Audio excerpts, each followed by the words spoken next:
तो नमस्कार दोस्तों, इस इकोनॉमिक सर्वे के सीरीज में हम लोग आज करेंगे social infrastructure and employment, social security. इनसे रिलेटेड जो चैप्टर होता है, जो कि इस बार के इकोनॉमिक सर्वे 2022-23 में चैप्टर नंबर 6 है, वो करेंगे। ये हमारे लिए जितनी भी कॉम्पिटिटिव एग्जाम्स होती है उसके लिए तो इम्पोर्टेंट है ही, साथ में एक अवेयर सी चीज़ें होने के नाते भी ये इम्पोर्टेंट है।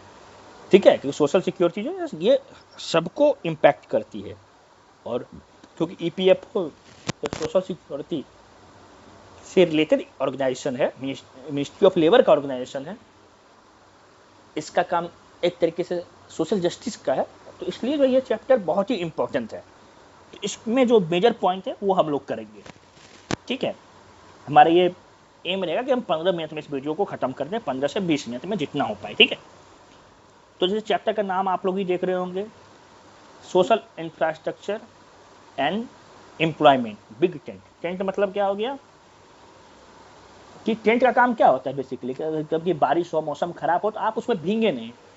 तो वही सोशल इंफ्रास्ट्रक्चर और सोशल सिक्योरिटी का वही काम होता है कि आपको एक टेंट के रूप में ये करना। तो स्टार्टिंग जो इंट्रोडक्शन है उसमें बस यही जो है इन्होंने ये किया कि क्या क्या चैलेंजेस थे हमारी ग्लोबल इकोनॉमी में। 3 चैलेंजेस जो कि हम लोग पिछले वीडियो में भी हमने ये डिटेल में एनालाइज किया हुआ है। 3 चैलेंजेस क्या क्या थे: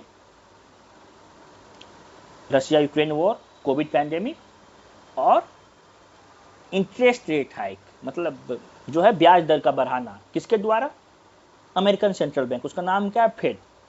इंडियन सेंट्रल बैंक का नाम क्या है ये बताइए आप लोग? आरबीआई।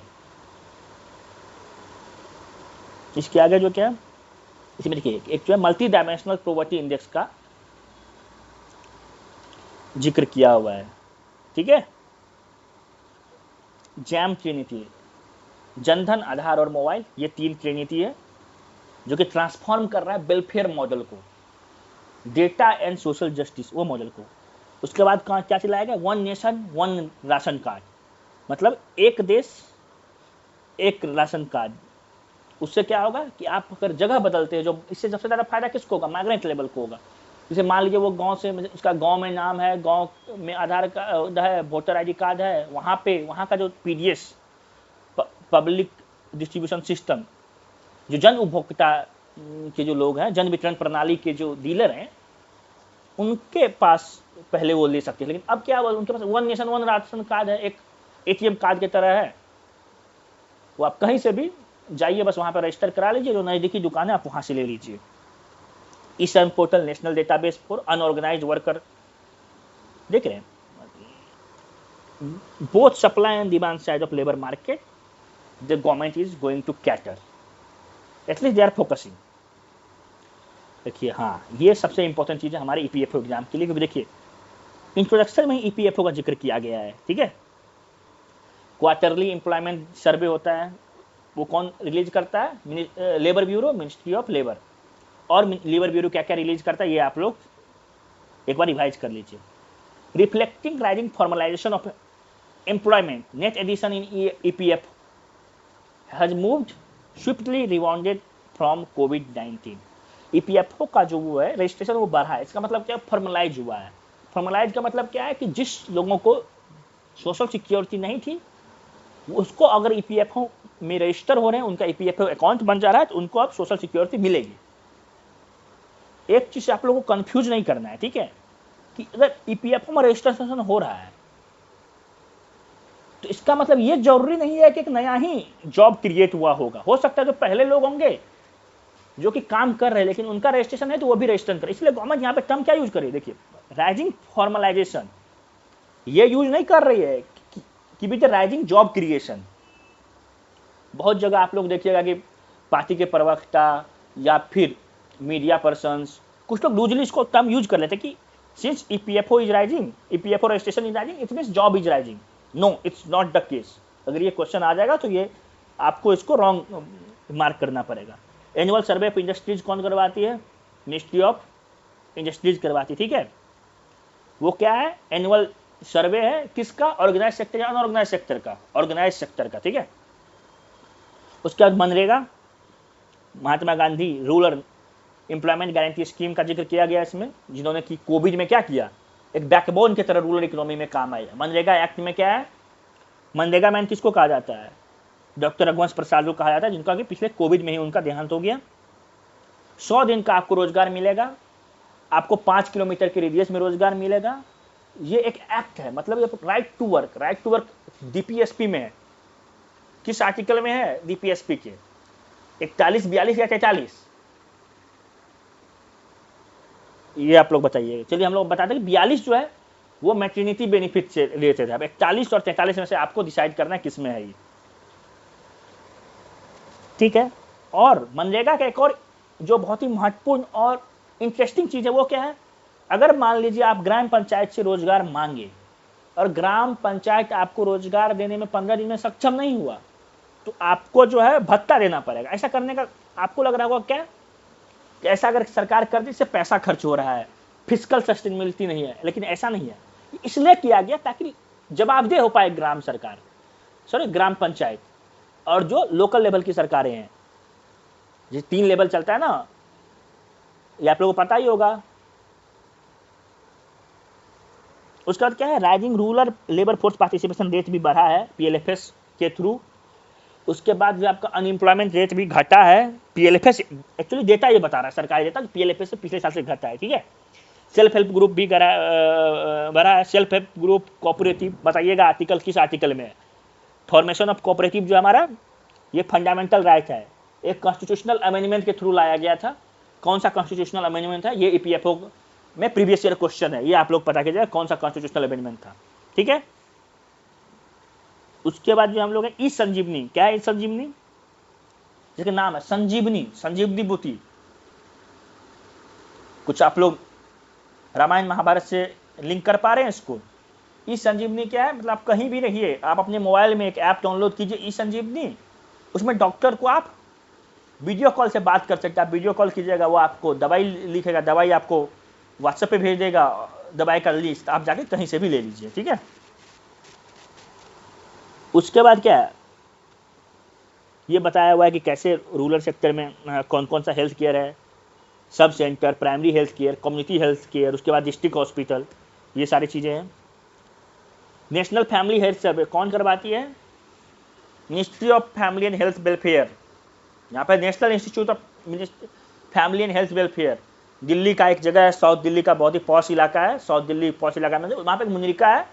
मुनरिका में जब आप जाइएगा तो जीएनयू के सामने एक इंस्टीट्यूट है, national institute of family and health welfare. और अभी हमारी मिनिस्टर कौन है?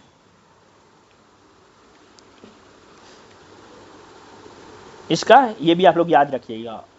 और Indian institute of population studies है जो कि मुंबई में है, तो वो ये एक सर्वे करवाती है। आभा, डिजिटल आईडी, ये सब जो ई संजीवनी होगा।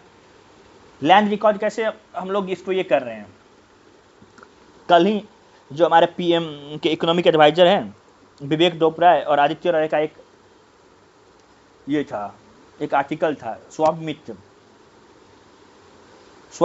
है, आप जाइएगा, जो लोग रूरल एरिया से हैं उनको पता होगा स्वाबमित यूज करते हैं हम लोग लैंड रिकॉर्ड में। गोइंग फॉरवर्ड बेटा, गुड गवर्नेंस का मंत्र क्या है? मिनिमम गवर्नेंस, मैक्सिमम गवर्नेंस, ठीक है। मतलब गवर्नमेंट का इंटरवेंशन सबसे कम और मैक्सिमम गवर्नेंस हो जाए। तो वो कैसे करेंगे? हम टेक्नोलॉजी की हेल्प से करेंगे, ठीक है। अब देखिए, इसको इंट्रोड्यूस कर रहे हैं हम टॉपिक को। ये इंट्रोडक्शन में जो है बिल्कुल है कि अमृतकाल, पता है आप लोगों को, अमृतकाल मनाया जा रहा है अभी, आज़ादी के अमृत महोत्सव। अमृतकाल 25 साल जो है अगला, क्योंकि 2047 में हमको आज़ादी को कितने साल हो जाएंगे? 100 साल हो जाएंगे। और कौन सी पार्टी थी जिस समय हम लोगों को आज़ादी मिली थी? किस पार्टी ने? ब्रिटेन में कौन सी पार्टी थी? मॉडर्न हिस्ट्री का पार्ट है। ये सारी चीज़ आप लोग रिवाइज कर लीजिएगा। To end poverty and hunger in 2030, ये सस्टेनेबल डेवलपमेंट गोल है। सबका साथ, सबका विकास और सबका विश्वास, ठीक है। ये सबका साथ सबका विकास क्या है? इंक्लूसिव डेवलपमेंट, ठीक है। किस 5 ईयर प्लान का थीम था inclusive development? Last 5 year plan कौन था? ये सारी चीजें आपको पता होनी चाहिए एग्जाम के लिए। Social expenditure, keeping pace with growing importance of the sector.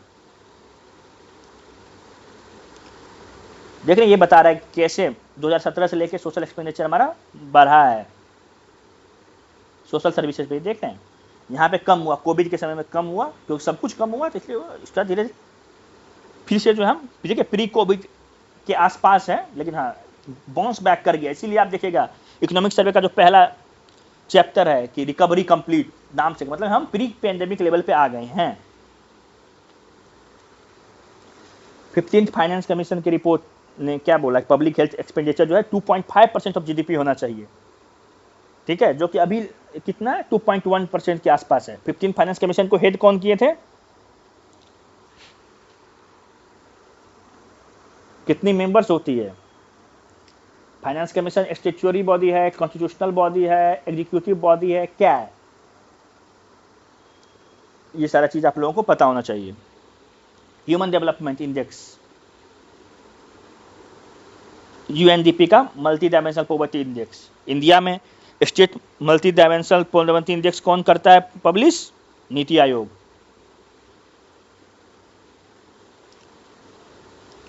Transformation aspirational district programme 117 district था, इस बार क्या आया है बजट में? एस्पिरेशनल ब्लॉक प्रोग्राम डिस्ट्रिक्ट हो गया। अब हम लोग नीचे जा रहे हैं, देख रहे हैं आप, पहले हम लोग डिस्ट्रिक्ट को कैटर किए हैं, इसको क्या कहते हैं हम लोग? डिसेंट्रलाइज्ड गवर्नेंस कहते हैं। अब हम लोग ब्लॉक पे जा, चलो ठीक है ब्लॉक को हम फोकस करते हैं। डिस्ट्रिक्ट तो बहुत बड़ा हो गया, एक डिस्ट्रिक्ट में 10 लाख लोग हैं, तो टारगेटेड रिजल्ट आएगा। की परफॉर्मेंस इंडिकेटर्स, मतलब कि 49 की परफॉर्मेंस, उस पर हम लोग क्या करते हैं, उसको देखते हैं। हर महीने निकलता है लिस्ट, नीति आयोग निकालती है कौन सा डिस्ट्रिक्ट जो है कितना आगे बढ़ा किसमें। Mission Utkarsh and other aspirational block programme on 22 January 2023 22 में, ठीक है। प्रोग्रेसिव लेबर रिफॉर्म हमने पहले ही बात करी, लेबर कोड है, पहला कौन सा है? लेबर वेजेज आया, फिर इंडस्ट्रियल डिस्प्यूट आया, फिर सोशल सिक्योरिटी आया, फिर ऑक्यूपेशनल एंड हेल्थ सेफ्टी आया। गिग वर्कर जो प्लेटफॉर्म इकोनॉमी है, स्विगी, ये सब Swiggy, Zomato, Urban Clap, Urban Company, Zepto, इन सब के बारे में जिक्र कहाँ है गिग वर्कर का? सोशल सिक्योरिटी एक्ट में, याद रखिएगा इसको।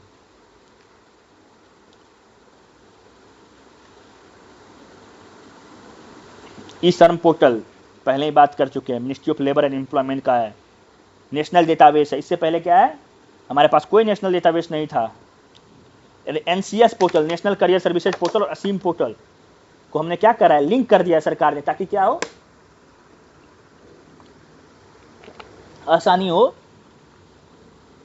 आपको जॉब खोजने में। Agriculture sector workers contributes 52.4% of registration, followed by domestic and household workers and then construction worker. ये आ सकता है क्वेश्चन कि सबसे ज्यादा जो है इस श्रम पोर्टल पे किसने रजिस्टर किया? एग्रीकल्चर वर्कर्स ने, देश के किसानों ने, कृषि के लोगों ने। उसके बाद किसने करा? Domestic and household workers. उसके बाद construction worker. Aadhaar, many achievement of unique identity, एक आधार के कितने अचीवमेंट हैं ये देखिए। 12 डिजिट नंबर होता है।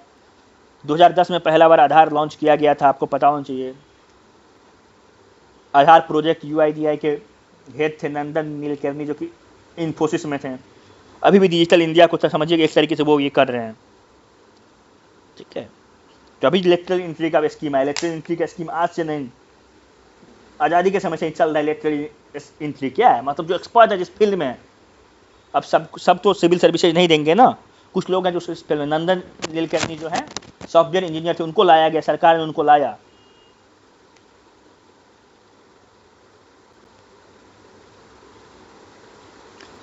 पॉल डोमर, रोमर्स मॉडल, एक बहुत ही बड़े इकोनॉमिस्ट हुए हैं। उन्होंने क्या बोला आधार को कि most sophisticated ID programme in the world. ये कौन सा? ये आधार है, ठीक है। और ये हमारे लिए गर्व की बात है कि थर्ड वर्ल्ड कंट्री जो है इतने अच्छे से आधार को, आईडी प्रोग्राम को इंप्लीमेंट किया, जिसमें कि अभी भी जो है 74% लोगों के पास आधार कार्ड पहुंच चुका है। आधार है तो आधार से डीबीटी होगा, वही जो जैम ट्रिनिटी है वही किया गया है। अब पहले आप लोगों को सिम लेने में 2 दिन लगता था, अब आधार पे जाइए, अंगूठा दबाइए, तुरंत आपको सिम मिल जाएगा, तुरंत आपको आधार लेके जाइए किसान सेवा केंद्र पे, आपको पैसा मिल जाएगा। आधार कार्ड लेके जाइए, खाद मिल जाएगा पैक्स पे। देख रहे हैं? तो कि मतलब एक इंटरवेंशन, सोचिए कि मतलब कितने विजनरी होंगे जो लोग जो है आधार कार्ड को इन्विजन किए होंगे।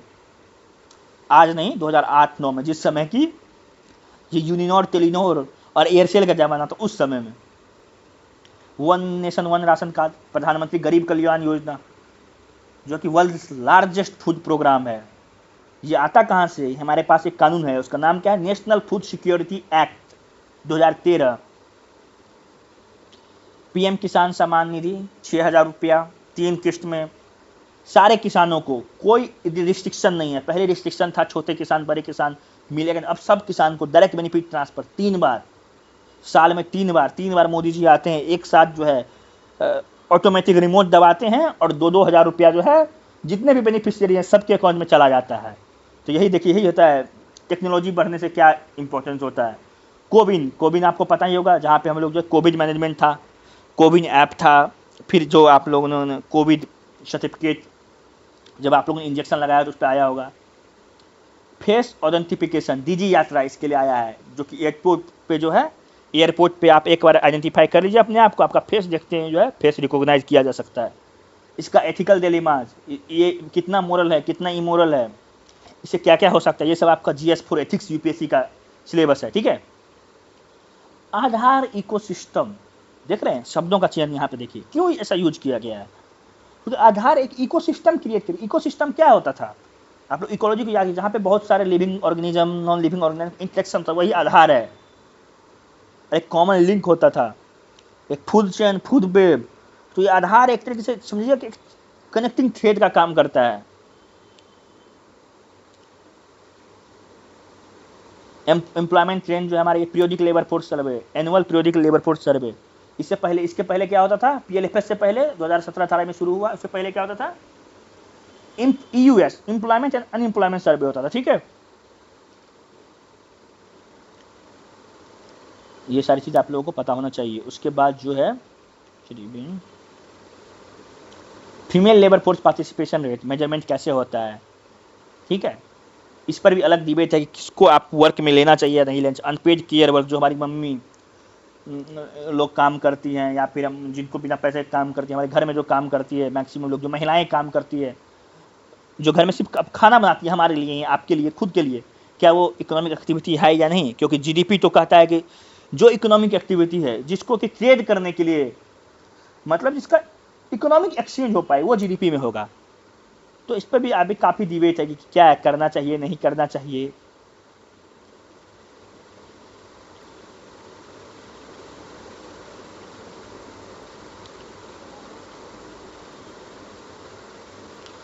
Role of self help group in women empowerment. Self help group का कितना रोल है? सेल्फ हेल्प ग्रुप, ऐसे मान लिया आप अकेले जाइएगा, आपको भगा देगा, बैंक वाला लोन ही नहीं देगा। 5 लोग मिल के जाइए, बिल्कुल लोन देगा। सेल्फ हेल्प ग्रुप का सक्सेस स्टोरी इंक्लूड कुदम श्री इन केरला, याद रखिएगा। जीविका इन बिहार, जीविका जो है मतलब एक अलग इतिहास रच रहा है। अभी जीविका के CEO हैं IAS राहुल कुमार। महिला आर्थिक विकास मंत्री महाराष्ट्र, लूम्स इन लद्दाख, ये सारा सेल्फ हेल्प ग्रुप है। ठीक है। ऐसे सेल्फ हेल्प ग्रुप जो farmers production, FPO kind of things है, एम्पावरमेंट ऑर्गेनाइजेशन है। देख रहे हैं सब कैसे बेफरवा जाए। अर्बन एरिया में कैसे जो है अर्बन एम्प्लॉयमेंट, देख रहे हैं अर्बन अनएम्प्लॉयमेंट रेट जो है ऐसा बताया जा रहा है कि ये देखिए, कोविड अप्रैल एंड जून सीधे ऊपर हो गया। देख रहे हैं 15 से 45। क्यों हुआ? लॉकडाउन हो गया, लोगों के पास कोई नौकरी नहीं रहा। ठीक है। खाने का नहीं बचा, जो मजदूर लोग थे अपने गांव की तरफ चल दिए, क्योंकि उनको कोई जीविका का सहारा नहीं बचा। जिस शहर को उन्होंने बनाया, उसी शहर में वो पराये साबित होने लगे।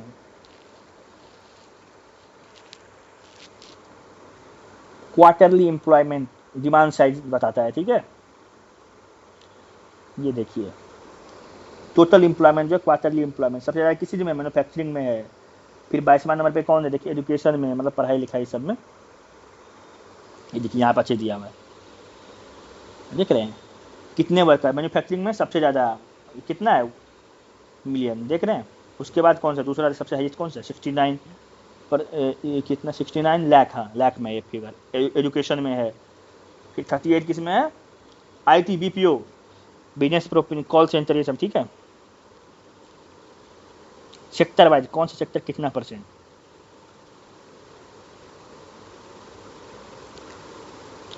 कंस्ट्रक्शन सेक्टर जो यहाँ पे देख रहे हैं 5.7% कैजुअल एम्प्लॉयर को लेता है, ठीक है। मतलब एक कंस्ट्रक्शन सेक्टर पे एक्ट भी है, construction sector building and construction sector act 1996 जो कि हमारे सिलेबस में है। ESI annual survey for industry is conducted by MOSPI ministry of statistics programming and implementation, ठीक है। उसके बाद देखिए कि इसमें कौन सबसे ज़्यादा कहाँ पे है पर्सन इंगेज, तमिलनाडु में सबसे ज़्यादा फॉर्मल एम्प्लॉयमेंट है, ठीक है। उसके बाद कौन सा है, गुजरात, फिर महाराष्ट्र, उसके बाद कौन सा है UP, then Karnataka. Formal employment ये देखिए EPFO ESIC जिस एग्जाम के लिए हम तैयारी कर रहे हैं उसका ही। उसके बाद क्या है, भारत आत्मनिर्भर भारत रोजगार योजना कोविड में लाया गया था रिकवरी को बूस्ट करने के लिए, जो लोग अपना रोजगार को खो दिए उसको वापस देने के लिए। इसका क्या है, demand for work in MNREGA, क्योंकि मनरेगा का हम शुरुआत में भी तारीफ कर रहे थे, क्यों कर रहे थे, क्योंकि मनरेगा जिस परिप्रेक्ष्य में लाया गया, जो लोग लाएं, मुझे सौभाग्य प्राप्त हुआ कुछ जो लोग मनरेगा के पीछे ब्रेन थे उनसे मिलने का, उन्होंने बताया कि मनरेगा में क्या करेगा। देखिए आप जाइए, आप अगर अनएम्प्लॉयड है तो आप जाइएगा ग्राम पंचायत के पास, आप क्या मांगिए, काम मांगिए, हमको काम दीजिए, हमको काम की ज़रूरत है, मेरी जीविका नहीं। इससे क्या पता चला, एक तरीके तो आपको काम पता चल गया, सरकार आपको पैसा दे रही है। कुछ लोग इसको क्रिटिसाइज करते हैं, इससे बस गड्ढा खोदवाया जाता है फिर उसी को भरवाया जाता है। जॉन मैनर केन्स में बहुत बड़ा इकोनॉमी, जिसमें मतलब आप लोगों को गड्ढा खोदवाइए और भरवाइए, उससे क्या होगा, आपका इकोनॉमी चलेगा। उस जैसे गड्ढा खोदवा के आप गड्ढा भरवाइएगा तो इकोनॉमी का जो गड्ढा है वो भरेगा। क्यों भरेगा, क्योंकि लोगों के पास पैसा जाएगा, गांव में लोगों के पास पैसा जाएगा, वो पैसा को खर्च करेंगे, सामान खरीदेंगे तो वो पैसा किसके पास जाएगा, इंडस्ट्री के पास जाएगा। इंडस्ट्री उस सामान को बनाने के लिए क्या करेगी, वर्कर को इकट्ठा करेगी, मतलब वर्कर को हायर करेगी, फिर लोगों को रोजगार में, इस तरह क्या करेगा, आपका साइकिल ऑफ इकोनॉमी चलेगा। समझ रहे बात को। और अभी भी जो इस बार अभी जो लेटेस्ट रिपोर्ट आया मनरेगा, इसमें सबसे ज़्यादा जो ग्रोथ रेट देखा गया मनरेगा वर्क डिमांड में, वो बिहार में देखा गया लगभग 25%। मतलब क्या है कि रूरल इकोनॉमी जो है वो किस चीज़ में है, डिस्ट्रेस में है। देख रहे हैं प्रोजेक्ट अंडर मनरेगा, मनरेगा में मैनुअल वर्क करवाना है, याद रखिएगा, आपको JCB से काम नहीं हो सकता। नेशनल करियर सर्विसेज बता दिया गया आप लोगों को। ट्रेन इन रूरल बेज, हाँ देखिए ये थोड़ा ट्रिकी क्वेश्चन है और इसमें देखिए बहुत ही कम समय में यहाँ पे मतलब स्कीम करके चला गया, देख रहे हैं। तो क्योंकि जो रूरल बेज का जो ट्रेंड है ना, ये हमारे लिए चैलेंजेज है। ये हमारे एक जो है ना, एक जो ब्लैक स्पॉट है जिसको हमारे गवर्नमेंट को इस पर काम करना है। क्योंकि नॉमिनल बेज तो पढ़ा, नॉमिनल बेज क्या होता है कि बेज प्लस इन्फ्लेशन, मतलब महंगाई के साथ, लेकिन रियल बेज जो है ना वो स्टैग्नेंट है, मतलब सेमी रियल बेज है, ठीक है। तो मतलब जो जितना आप 2020 में कमा रहे थे उतना ही आप 2022 में ही कमा रहे हैं, ठीक है। तो साल बढ़ गया, दिन आगे बढ़ गया, लोगों का जो है चाहत आगे बढ़ गया, एस्पिरेशन। लेकिन गांव में जो है जो रियल बेज है, मतलब आप अगर दाल के साथ एक भुजिया खा सकते थे आलू का, तो अभी भी आप एक आलू का भुजिया ही खा सकते हैं। रियली टर्म्स में ऐसे इसको लेमन लैंग्वेज में समझे तो देख रहे हैं, however growth in real wage has been negative due to inflation going forward. ऐसा मतलब ये होप रखा जा रहा है कि इन्फ्लेशन जो है अभी कम होगा, और अभी कम हुआ भी थोड़ा सा। Ensuring quality education for all, यहाँ पे देखिए हमारे जो राष्ट्रपति हुए मिसाइल मैन अब्दुल कलाम आज़ाद जी का कोट किया गया है। Learning gives creativity, creativity leads to thinking, thinking leads to knowledge and knowledge makes you great. क्या बताऊँ, इंपॉर्टेंस ऑफ एजुकेशन।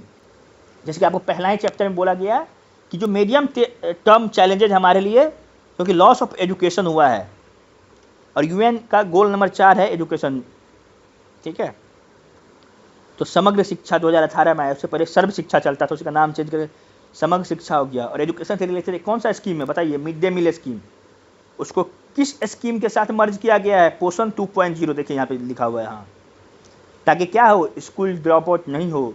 जो लोग, जो मार्जिनलाइज सेक्शन के लोग हैं, जिनको 2 वक्त की रोटी नहीं हो पाती है, कुछ लोग क्या करते थे पहले, काम पे नहीं जा पाते थे, या फिर उनका बच्चा स्कूल नहीं जा पाता था क्योंकि उनको खाना नहीं मिलता था। तो अब इसे मिड डे मील, आप स्कूल जाइए, आपको वहाँ पे पोशाक भी मिलेगा और खाना भी मिलेगा। तो जो आपके पेरेंट्स हैं वो फ्री होकर दिन भर काम कर पाएंगे, वरना पहले क्या करते थे, 3 घंटा काम करते थे, फिर वापस आते थे खाना बनाने के लिए बच्चा, क्योंकि बच्चा भूखा रहेगा। अब ऐसा नहीं है, बच्चा का खाना का जिम्मेदारी किसका, स्कूल का है, सरकार का है, और आप काम कीजिए। इससे क्या हो जा रहा है, आप काम भी ज़्यादा कर पा रहे हैं, आपका लेबर फोर्स पार्टिसिपेशन बढ़ रहा है, इकोनॉमिक एक्टिविटी बढ़ रहा है। दूसरी तरफ क्या हो रहा है, बच्चा भी कम से कम खाने के बहाने स्कूल तो जा रहा है, और स्कूल जब जा रहा है तो कुछ ना कुछ पढ़ ही लेगा, और कुछ पढ़ ही लेगा तो एक बेहतर इंसान तो बन ही जाएगा। अब स्कूल इंफ्रास्ट्रक्चर, ये सब चीज़ें हैं कि कैसे जो है स्कूल इंफ्रास्ट्रक्चर। देखिए अभी हाँ एक नया स्कीम आया था PM श्री, इसमें क्या किया जाएगा, स्कूल जो है ना, मॉडल स्कूल बनाया जाएगा 14,500। ये एक क्लब स्कीम भी आया है, residential school for schedule tribal area. एक क्लब कौन से थे, ट्राइबल थे। एक क्लब को किस चीज़ में विद्वान हासिल था, किस चीज़ के वो ज्ञाता थे, वो धनुर्धर थे। देख रहे हैं पायलट प्रोजेक्ट बाल वाटिका, 4-5वां के लिए, पहले आंगनबाड़ी होता था ना, ऐसे ही प्रशस्त ऐप है, किस चीज़ के लिए, disability screening. National credit framework, credit bank बनाया गया UGC के द्वारा। उसके बाद विद्यांजलि, स्कूल वॉलंटियर इनिशिएटिव, मतलब अगर जैसे मान लिया जो भी बच्चे, जैसे मान लिया हम अभी मास्टर्स कर लिए हैं, या फिर कोई आप स्कूल के बच्चे, आप 10वें के बच्चे हैं, आप जाके 6थे के बच्चों को पढ़ा सकते हैं। विद्यांजलि पोर्टल पे बस आप रजिस्ट्रेशन कीजिए, आधार कार्ड डालिए, और आप अपना सेलेक्ट कीजिए नज़दीक का स्कूल, या फिर आप बता दीजिए कि हम इस स्कूल, इस एरिया में जाने का के लिए सक्षम है, तो आप क्या कीजिएगा, आपको स्कूल अलॉट हो जाएगा, आप जाके पढ़ा सकते हैं। समग्र शिक्षा, सेंट्रल स्पॉन्सर स्कीम है, CSS। प्री स्कूल टू 12 तक को ये कवर करता है NEP 2020 में, ठीक है। ऑल इंडिया, देख रहे हैं, all India survey on higher education कौन पब्लिश करता है, मिनिस्ट्री ऑफ एजुकेशन। देख रहे हैं, रिसर्च एंड डेवलपमेंट सेल, कल ही जो है मतलब नेशनल रिसर्च फाउंडेशन बना है ना। Interest subsidy on education loan, जिसके मान लीजिए आप, ये बहुत ही इंपॉर्टेंट है, अगर मान लीजिए आप 4 साल के लिए इंजीनियरिंग कर रहे हैं, या फिर 2 साल के लिए BA कर रहे हैं, अगर आप जितना समय आप पढ़ रहे हैं उस समय आपको इंटरेस्ट नहीं देना पड़ेगा। इंटरेस्ट सब्सिडी जो सरकार आपको पढ़ने के लिए सब्सिडी देगी, ठीक है, जो है 9 में लॉन्च हुआ था ये चीज़।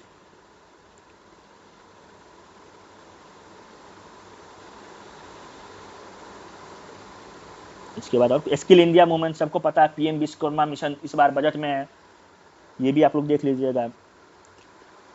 स्किलिंग करने के लिए कौशल विकास के, दीनदयाल उपाध्याय ग्रामीण कौशल विकास योजना, rural employment training scheme, Deendayal Antyodaya योजना। दीनदयाल अंत्योदय योजना जो देखिए स्किल से रिलेटेड है। एक अंत्योदय योजना जो कि फूड से रिलेटेड, जिसमें कि गरीब लोगों को खाना दिया जाता है, इससे कंफ्यूज मत होइएगा आप। ये दीनदयाल अंत्योदय योजना आए मतलब स्किल, और सिर्फ अंत्योदय योजना आए मतलब किसी से food security, national food security act से related. National apprentice promotion scheme, हमारे यहाँ नेशनल अप्रेंटिस एक्ट भी है। मतलब क्या है, जैसे आप ITI कर रहे हैं इंडस्ट्रियल ट्रेनिंग इंस्टीट्यूट से, तो आपको क्या हो, प्रैक्टिकल नॉलेज के लिए आप इंजीनियरिंग कॉलेज में काम कर रहे हैं, मान लीजिए मैकेनिकल इंजीनियर हैं, तो आपको कोई कंपनी में ये किया जाए। जब हम लोग BHEL भोपाल इंडस्ट्रियल ट्रिप पे गए थे, तो उस समय भी हम लोगों वहाँ पे 100 बच्चे थे जो कि अप्रेंटिसशिप करने आए थे, डिफरेंट NIT IIT से, वो इंडस्ट्रियल ट्रेनिंग के लिए आए थे 3 महीने के लिए वहाँ पे, ठीक है। ये देखिए भाई सेम चीज़ है, ये देखिए, हाँ, skill acquisition and knowledge awareness level संकल्प, वर्ल्ड बैंक एसोसिएटेड है, वर्ल्ड बैंक इसमें पैसा दे रही है आपको, संकल्प 700 प्रोजेक्ट के लिए, ठीक है। Quality and affordable health for all, education का बात खत्म हो गया, अब आते हैं हेल्थ पे। देखिए हेल्थ जो है ना, बिल्कुल आप अगर इसको, ये फ्रेमवर्क काफ़ी अच्छे से जो है ना, डेटा एनालिस्ट जिसने भी इसको बनाया उनको बहुत बहुत धन्यवाद। ये 2014 के बाद से लेकर 2022 तक का पूरा फ्रेमवर्क दिया हुआ है, ठीक है। 2014 में क्या, कौन सा आया, मिशन इंद्रधनुष आया, किस चीज़ से रिलेटेड है, वैक्सीनेशन से। किसका वैक्सीनेशन से?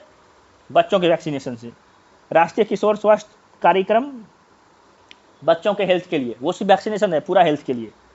स्वच्छ भारत अभियान, उसके 15-16 में क्या आया? मैटरनिटी बेनिफिट एक्ट, अमेंडमेंट हुआ इसमें, ये पहले से था हमारे पास। कौन सा आर्टिकल में मैटरनिटी बेनिफिट? फंडामेंटल राइट है या फंडामेंटल ड्यूटीज? आर्टिकल 42 क्या है बताइए? ये डीपीएसपी है, प्रधानमंत्री उज्ज्वला योजना, गैस कनेक्शन गरीबों को। प्रधानमंत्री नेशनल डायलिसिस प्रोग्राम, जब किडनी खराब हो जाए डायलिसिस किया। उसके बाद 1917 में क्या आया? सॉरी 1917 में बोल रहा हूँ, 2017 में क्या आया? National health policy, TB elimination plan, HIV and AIDS prevention. जो 18 में क्या आया? ये बताइए, एड्स कम्युनिकेबल डिजीज है या नॉन कम्युनिकेबल डिजीज है? अगर मान लीजिए किसी को एड्स है, वो आपके साथ खाना खा रहा है, या फिर आप एक गिलास में पानी पी रहे हैं, जूस पी रहे हैं, तो क्या आपको भी एड्स होगा? नहीं, ऐसा नहीं होगा, एड्स कम्युनिकेबल डिजीज नहीं है। 2018 में क्या आया? Ayushman Bharat health and wellness centre, Ayushman Bharat, PM Jan Arogya Yojana, जो कि हम पहले आपको पिछले वीडियो में बता रहे थे, इसका 2 पार्ट है। Ayushman Bharat health and wellness centre क्या है? इंफ्रास्ट्रक्चर पे डेवलप काम करेगा। दूसरा क्या है कि आपको वो ये जो है आपको लाइफ इंश्योरेंस देगा, जन आरोग्य योजना। समझ रहे बात को? मान लीजिए आपको इंश्योरेंस दे दिए, ठीक है, सरकार ने बोल दिया इंश्योरेंस दे दिए, आपको इंश्योरेंस है, आप लोग अब जहाँ जगह 5 लाख का इंश्योरेंस, लेकिन हॉस्पिटल ही नहीं रहेगा, तो अब दिखाइए किसके पास, कौन से डॉक्टर के पास जाइएगा? इसीलिए पोषण अभियान, जिसका पोषण 2.0 अभी स्टार्ट हुआ है। एनीमिया मुक्त वक्त, एनीमिया क्या होता है? आयरन की कमी। NFHS 19-20 क्या बताता है कि हमारे यहाँ लगभग 60% महिला जो है एनीमिक है। समझ बात को? 60% महिला, जो गर्भवती महिला है वो भी 50% से ज़्यादा, मतलब हर 3 में से 2 लगभग गर्भवती महिला जो है वो एनीमिक है, मतलब उनमें पोषण की कमी है, आयरन की कमी। और आयरन जो है सबसे ज़्यादा जरूरी होता है गर्भाशय के समय में गर्भवती महिलाओं को। तो अब जैसे मान लीजिए जो एनीमिया से पीड़ित रहेंगे, जो माँ खुद ही कमज़ोर रहेंगी, तो उनके बच्चे भी कमज़ोर होंगे। और जब बच्चे भी कमज़ोर होंगे तो आपको जो ब्रेन का फॉर्मेशन होता है, 90% ब्रेन का फॉर्मेशन पहले 3 साल में हो जाती है। 3 साल जो है ना, ये बहुत ही महत्वपूर्ण होता है। उसके बाद है आपको प्रधानमंत्री मातृ सुरक्षा आश्वासन, ई-संजीवनी, पहले ही डिस्कस कर चुके हैं। उसके बाद है आपको social awareness action to neutralise pneumonia, सांस। देख रहे हैं कितने अच्छा नाम रख रहा है। कोविड 2021 में क्या क्या है? कोविड वैक्सीनेशन प्रोग्राम, ठीक है, finance commission, Ayushman Bharat digital mission, जो भी आपका हेल्थ रिकॉर्ड है वो क्या होगा? डिजिटल हो जाएगा। Medical termination of pregnancy act 2021, इसको जनरली हम लोग क्या कहते हैं? ये तो लीगल टर्म्स है, एबॉर्शन एक्ट। 2022 में क्या क्या आया गया है सरकार के द्वारा? टीबी मुक्त भारत 2025 तक। देख रहे हैं क्या आपको टीबी है? अमिताभ बच्चन जो प्रचार करते हैं। National list of essential medicine revision, मतलब पहले से है कि कुछ मेडिसिन जो है वो एसेंशियल है, उसका दाम आप बहुत ज़्यादा नहीं रख सकते हैं। जो वे सारी मेडिसिन किस चीज़ के लिए इंपॉर्टेंट है? मैनकाइंड के लिए इंपॉर्टेंट है।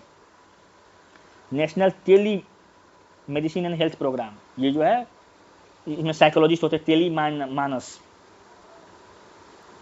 ये देखिए हम NFHS की बात कर रहे थे और नीचे NFHS के बारे में दिया हुआ किस चीज़ में देख रहे हैं। टोटल फर्टिलिटी रेट लगभग 2.0 पे चला गया। मतलब हम लोगों को जो है पॉपुलेशन कंट्रोल मेजर कुछ भी लाने का जरूरत नहीं, कोई भी कोहर्सिव का जरूरत नहीं है, हमारा पॉपुलेशन स्टेबलाइज हो रहा है।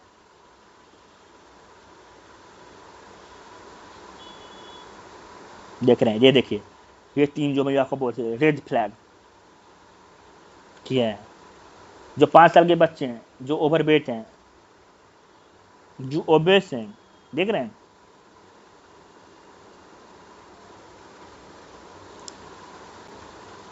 MMR कितना है देख लीजिए आप लोग, 97 है। Central registration system CRS MMR को नापता है। हेल्थ एक्सपेंडिचर कितना होना चाहिए? 2.5% होना चाहिए, उससे कम ही है। आउट ऑफ सॉरी काफ़ी लंबा चैप्टर है ये, क्योंकि ये सबसे ज़्यादा इंपॉर्टेंट चैप्टर है ना।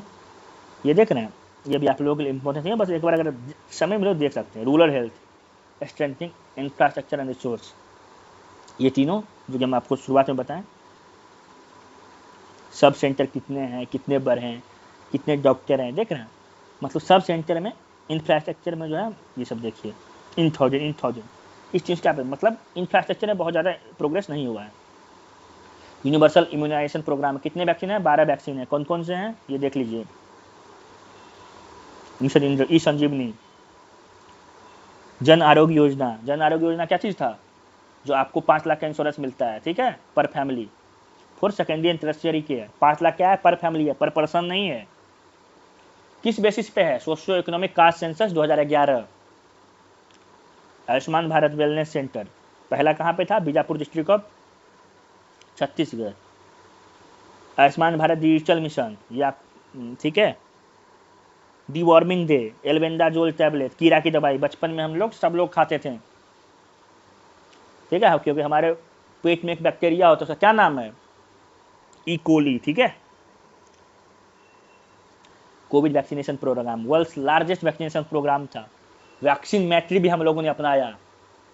जो दूसरे देश थे, जो गरीब देश थे अफ्रीका के या फिर दूसरे जगह, उनको हमने क्या किया? वैक्सीन सप्लाई किया।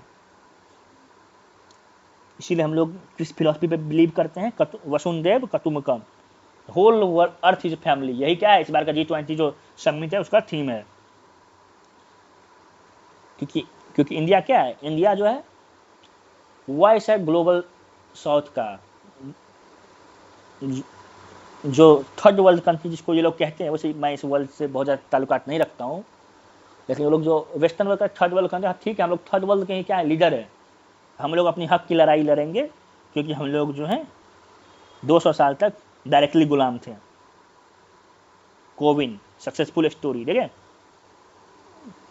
प्रधानमंत्री, ये देखिए, हाँ ये सबसे इम्पोर्टेंट है। Via Vandana Yojana, life insurance corporation LIC के द्वारा सीनियर सिटीजन को पेंशन मिला है कितने दिन तक? 10 साल तक, ठीक है। जीवन ज्योति 18 से 50 साल है। रिस्क कवरेज क्या है? बीमा योजना है। 436 रुपये आपको लगेगा हर साल। अगर आपका जनधन अकाउंट है तो उससे भी कट जाता है कभी कभी 436 रुपया। अगर आप 18 से 50 साल के हैं, कभी कभी कट जाता है, ध्यान रखिएगा।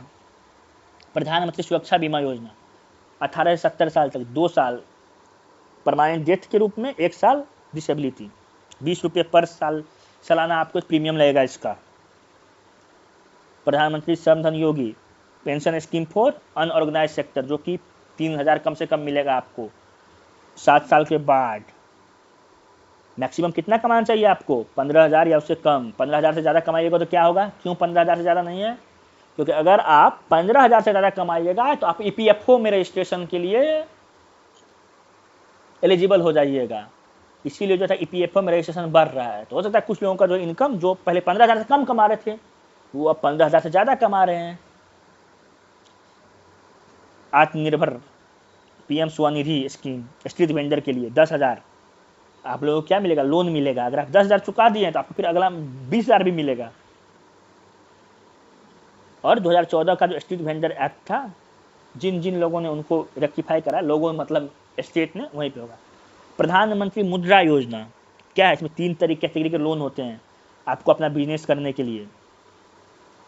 मुद्रा कोई बैंक नहीं है, याद रखिएगा इस बात को। एस्पायरिंग रूरल इकोनॉमी, मतलब रूरल इकोनॉमी भी एस्पिरेशनल है, ठीक है।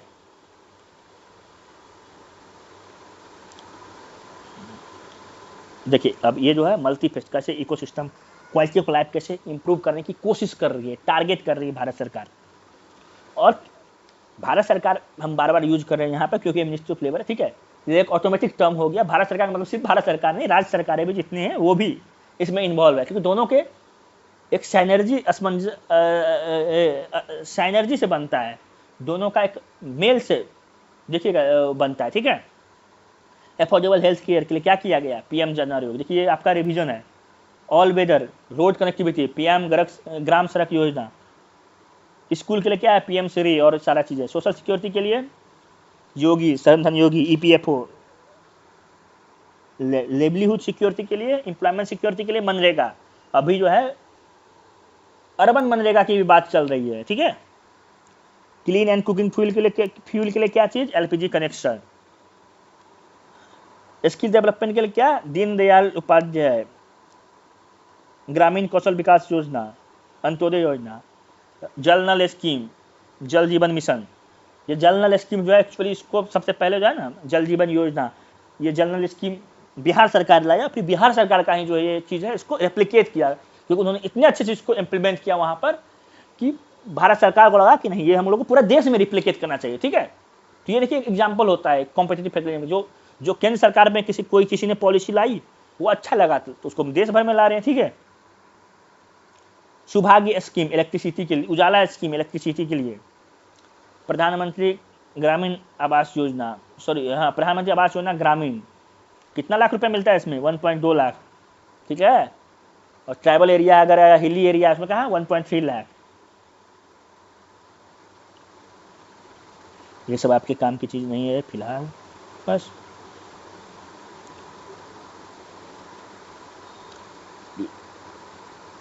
यही सारी चीजें हैं। प्रधानमंत्री अमृत सरोवर क्या है, पंचायती राज डे के दिन था, आप जो है 50,000 जो है अमृत सरोवर, मतलब क्या सरोवर का पानी का जगह, आप उससे क्या करेंगे, रेन वाटर हार्वेस्टिंग करेंगे।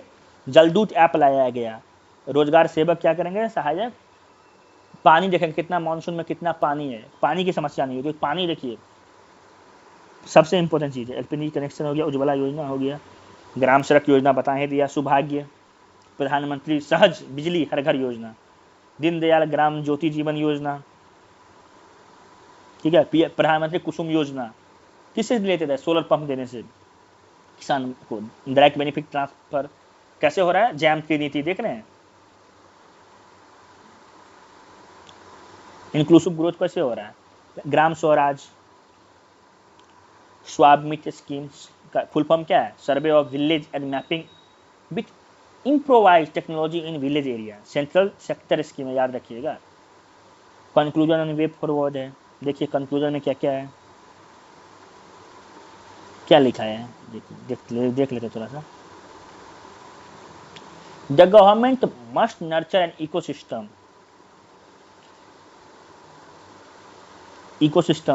हर कुछ का इकोसिस्टम, जहाँ पे क्या हो, एक ऐसा जगह होना चाहिए, भारत एक हमारा ऐसा देश बने जहाँ पे गांधी जी का जो तलिस्मान था कि अंतिम लाइन के खड़े अंतिम व्यक्ति तक जो है सरकार की कोई पॉलिसी है तो उसका लाभ पहुंचना चाहिए, जहाँ पे सभी लोगों का एक्रॉस कास्ट क्रीड रीजन सबका विकास होना चाहिए, सबका स्टैंडर्ड ऑफ लिविंग बढ़ना चाहिए। यही इसका कंक्लूजन है और यही था हमारा, ठीक है ना, सबसे इंपॉर्टेंट पार्ट जो कि ईपीएफओ, बीपीएससी, यूपीएससी और जो भी गवर्नमेंट एग्जाम्स हैं उसके लिए, और ऐसे भी जनरल पब्लिक के लिए भी, क्योंकि इसमें सारा स्कीम्स है। तो अगर आपको स्कीम्स के बारे में पता ही नहीं होगा, क्योंकि स्कीम किसके लिए बन रही है, जनता के लिए बन रही है, और जनता को अगर अवेयरनेस ही नहीं रहेगा, और ये बात सच है कि अवेयरनेस अभी तो सरकार काफ़ी काम कर रही है अवेयरनेस पे, लेकिन अभी भी अवेयरनेस नहीं है ग्राउंड लेवल पे, जो स्कीम जिनके लिए बन रहा है उनको ही नहीं पता है। क्योंकि कुछ बच्चे हमारे सेंटर के थे, कुछ हमारे साथ में सहपाठी थे, वो लोग जैसे अभी हमने बोला कौन सा, प्रधानमंत्री स्वनिधि योजना, स्ट्रीट वेंडर पे काम करते, स्ट्रीट वेंडर एक्ट आ गया 2014 में ही, 9 साल हो गया, लेकिन अधिकांश दिल्ली में स्ट्रीट वेंडर को पता ही नहीं कि अच्छा उसके लिए उनके लिए एक भारत सरकार, भारतीय पार्लियामेंट एक एक्ट भी पास किया है जिसमें कि उनके बेटरमेंट के लिए चीज़ें हैं। ठीक है, तो बस यही है, थैंक यू सो मच। ये वीडियो थोड़ा लंबा हो गया तो आप इसको जो है थोड़ा सा फास्ट फॉरवर्ड भी करके देख सकते हैं। All the best for your exam, और आपको अगर कोई भी डाउट हो कुछ भी हो तो आप हमें मेल कर सकते हैं या कमेंट कर सकते हैं, या इकोनॉमिक्स से रिलेटेड कोई भी टॉपिक हो जो कि आपको समझना हो तो आप उसके जो है हमें कांटेक्ट कर सकते हैं, कमेंट कर सकते हैं। Thank you so much.